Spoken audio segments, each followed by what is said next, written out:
Welcome to the Not On My Watch podcast, where real-life issues facing the family and the church are addressed with bold and uncompromising truth. It's time to reject the mediocrity of the day, live courageously in the face of danger, and declare, Not On My Watch. Here are your hosts, Jeff and Rochelle Ferguson.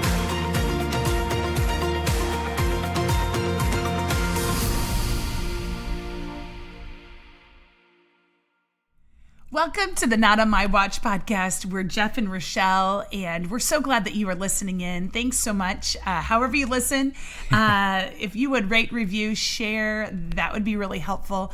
Let everyone know about Not On My Watch. Yes. And today, our topic today is we're going to talk a little bit about an encounter that we had a couple of months ago that's really even been something that's stuck with me. It's stuck with you. Yeah. And I think it's something that's worth sharing, worth talking about. So. Well, I've been thinking about it for some time. So 2 months ago, early March, we were in Florida. We were traveling, not on my watch. We were scheduled to speak at a church. And we were in Lakeland, Florida. And looking through social media, I realized that my high school football coach, now when I say my high school football coach, I just want to say we're talking about 27 years prior to this moment. 27. I like literally had like heart palpitations when you said that. That can't be right. The 27. You're meaning from when you started playing. From when, I don't know, the last time he coached me. Okay, I think it might be a few, like. Great, now we're doing math. On the fly. Well, I'm just doing math. I mean, you graduated from high school. 99. Yeah. Oh, okay. You're letting it out there. 99. 1999. This is 2024, so that would be 25 years. So almost 27. Not quite. Kind of more in the middle. Anyways, 25. I'm like just... Bottom line, mid-20s. So Okay. mid-20s. I'm just saying I felt old when you said that. Every year helps. Anyway, so 25 years ago, so it hits different. Looking on social media, realized my high school football coach, he lives part of the year in the very city we were in, Lakeland. We were visiting church in Lakeland, going to speak at a church in Lakeland, and he works, I noticed on social media, he works at Tiger Town. For those of you who are not Detroit Tiger baseball fans, as I am, growing up, watch the Tigers anyway. It's where they do their annual spring training. So the Tigers do their annual spring training. He works there. And so I thought, hey, while we're here for a couple days, let's connect. So I reached out to him on social media, messaged him thinking, well, he's busy. So I sent a text, or a message, say, hey, let's connect. Speaking at a church, would love to see you. I thought, what's the chance? Literally minutes later. Yeah. I received this message saying, hey, what are the times? Let me know the details. I want to get together. And then he said this. He said, give me a call when you can. I want to tell you about what's happening in my life. I remember we were like out to dinner and Yes. You got this. You're like, wait, I just got this message back. And we were like waiting for our food. You're like, I'm going to step out and call him. Yeah, so we were at dinner. So I stepped out, clicked his number, walked out literally. One ring, he picked up, and it was just like, it just transformed you just 27 years early. 25, thank you. To the football And field. He said, hey. In Muskegon, Michigan. So just kind of vibrant voice on the other end. Hey, how's it going? So, you have to understand, he didn't want to waste time with the preliminaries. He's very kind. He just jumped right in. Hey, how's it going? I love that. I'm okay with some pleasantries, but you know what? Time is short. Let's just go to what we're going to talk about. Well, he's never met you. He's never met a family I've never met him. No. At this point. No. At the point I'm having this conversation. Correct. And he said, how's Rochelle doing? I'm thinking, I have never officially introduced you, but he's obviously keeping track. Social media. Where it's a proper way of social media stalking, yeah. Facebook stalking. Anyway, he's good use for that. He asked how I'm, and then he starts launching into what he's doing, and then what God's doing in him. He talked about, I had his wife as an English teacher in high school. He talked about his wife's death 4 years earlier of cancer, and you could just hear in his voice even. Yeah, but what did he really say? You came back to the table, and you were like, you were literally like, listen, what he just shared with me is so awesome. Yeah. You're like, wow. He goes, but I want to let you know this. All this stuff. I want to let you know this. This 77-year-old man has not lost his faith. And I was like, my first thought was, I didn't assume you had. Like, what, kind of like, okay, why did you feel the need to tell me? And so I'm thinking about all this, and I'm like, wow. In that moment, he wants to make sure. We haven't talked in 25 years. He wants to make sure in a culture where people are losing their faith, in a culture where, people in, 60s, 70s, 80s, whatever age, doesn't really matter the age, they're falling away from Christ for whatever reason. He wanted to let me know, I want to let you know, I have not lost my faith. In that moment. Yeah, it's powerful. He didn't realize at the time, but he was coaching me in that moment. He was training me in that moment. You say, what do you mean? Do you need coach? Are you about ready to fall away from the Lord? No, absolutely not. But every good coach wants to make sure that they're guiding the people that they have influence over in the right direction. They don't have to be I was not in a bad spot spiritually, but he wanted to pass on what God was doing in him into someone in the next generation. And he found it very important to say, I've not lost my faith.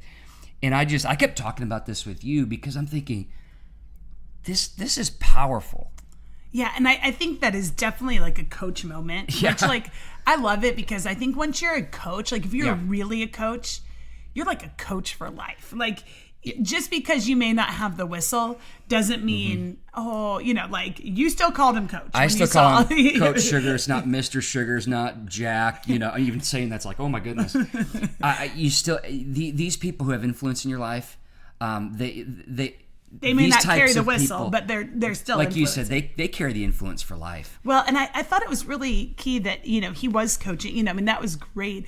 But I think this should challenge all of us who are listening right now. I think it's important to stay connected to Christ. Yes. And even to communicate to people like, hey, you know what?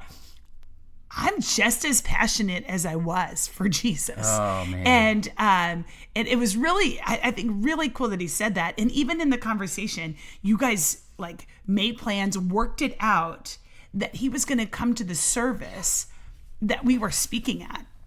And I remember our girls were sitting at the table and they're like, Dad, we get to meet your coach, And so I think it was 2 days prior that you guys were making this plan because, we were in Florida, so we had to do some, fun Florida stuff too.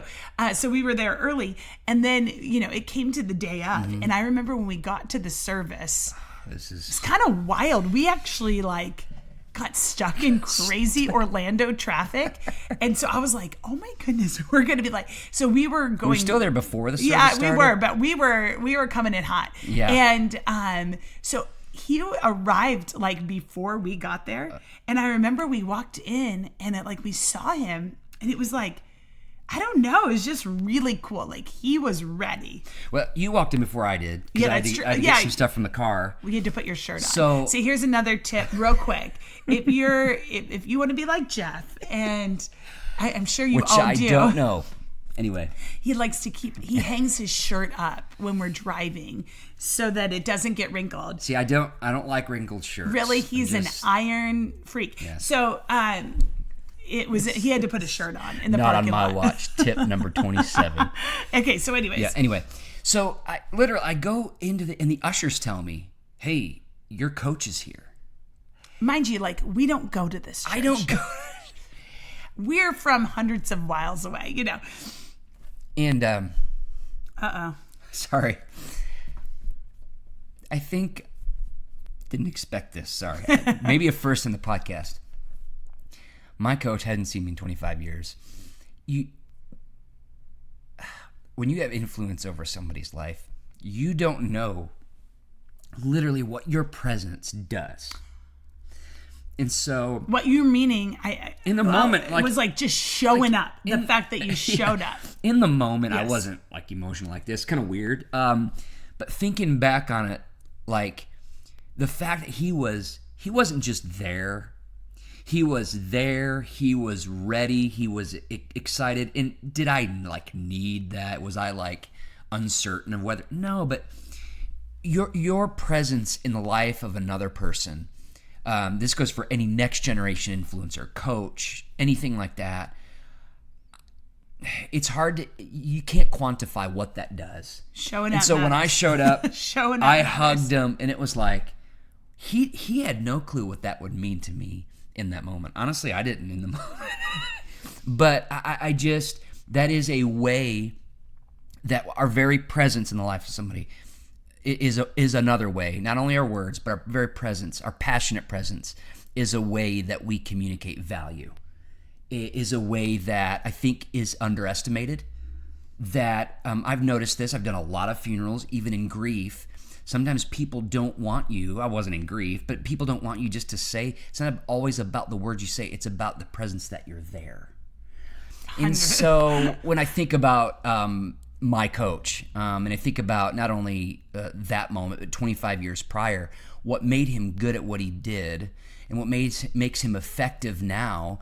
He has a knowledge of the game, all that stuff, but it's the intangible presence that he brings to every player, makes every person feel you're valued. I remember, full disclosure, I don't think you need me to tell you, but I was not the best player on the team, not all state by any stretch of the imagination. I played on the team. He's won like 3 state championships. I mean, he has an incredible record. He's a legend in Michigan.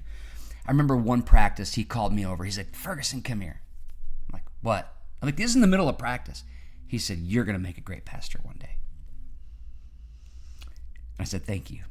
And those words spoken 25, 26 maybe years ago. Maybe 27. 20.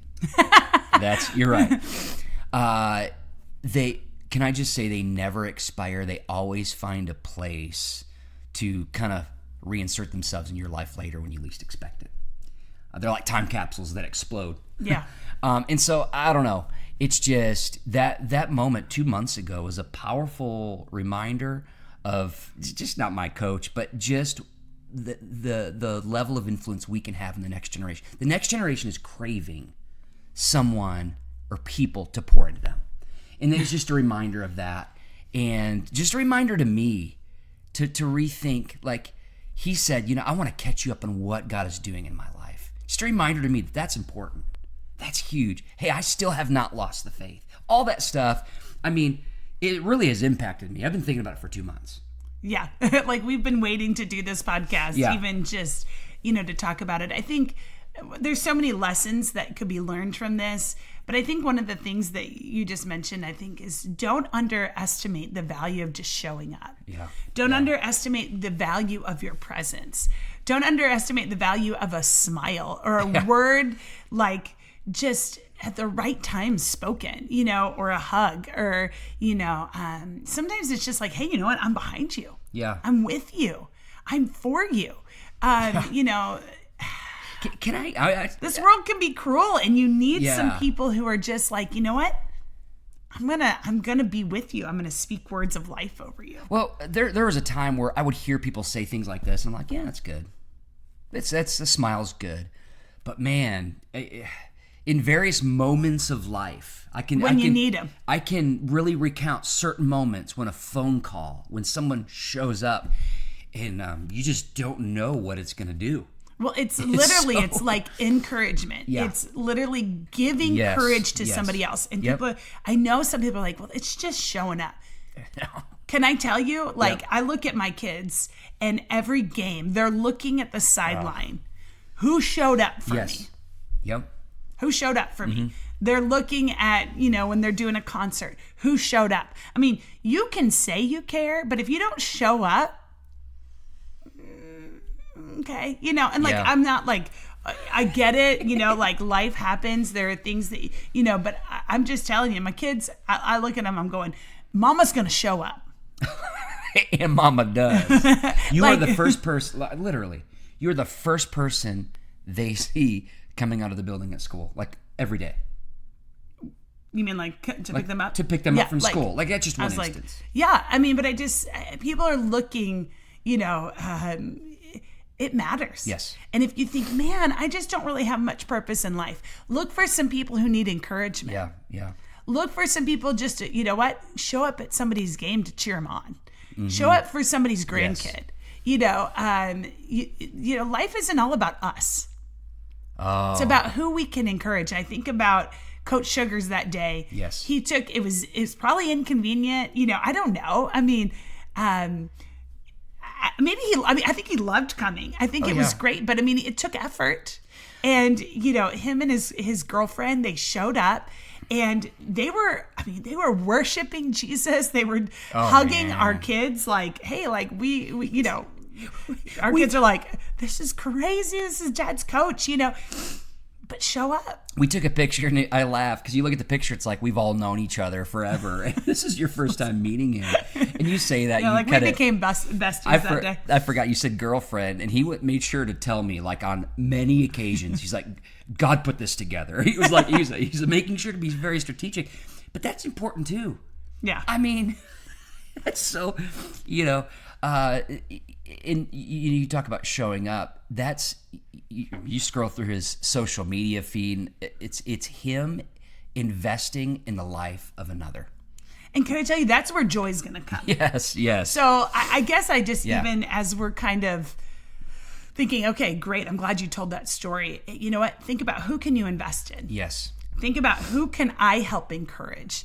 Maybe it doesn't even have to be going to a service, you know, to encourage. But maybe it's just, you know, a phone call. Maybe it's a note. Like yesterday, I didn't even tell you this. I got a note, like a text message from somebody I haven't spoken to in a long time. They just words of encouragement. I was like, thank you. I needed that. They're like, well, I just felt like I was supposed to do that. I'm like, yeah, you felt right, you know, like, and so just as a real practical, even after you've listened to this podcast, send a text to somebody. I'm not saying you have to do even all this craziness. I don't know. Say a kind word, show up, and just, I don't know, bring some encouragement to somebody. See somebody else. Yeah. I don't know, their face light up. So I hope this has encouraged you. Well, this is part of the others. reason why Not on My Watch exists, is that we don't realize the impact we have. We say, not on my watch. It's about like literally saying, you know what? I'm going to give of everything. I'm going to give of myself. I'm going to invest in somebody else. I'm going to pour value into somebody else. You know, you don't need to be the best preacher, writer, whatever, athlete. You just need to be on your watch, showing up, alert, ready, and present. So, yes. All right. Well, thanks for listening in. If this has encouraged you, share it and let everyone else know. And until next time, we'll see you then. See you then. Thank you for joining us on this episode of the Not on My Watch podcast. You are a watchman for this time and hour. Don't forget to subscribe and rate this podcast wherever you listen. If you haven't already, head on over to our website, www.notonmywatch.co, for more resources from Jeff and Rochelle. Thank you for joining us. We will see you next time on the next episode. But until then, keep watchful.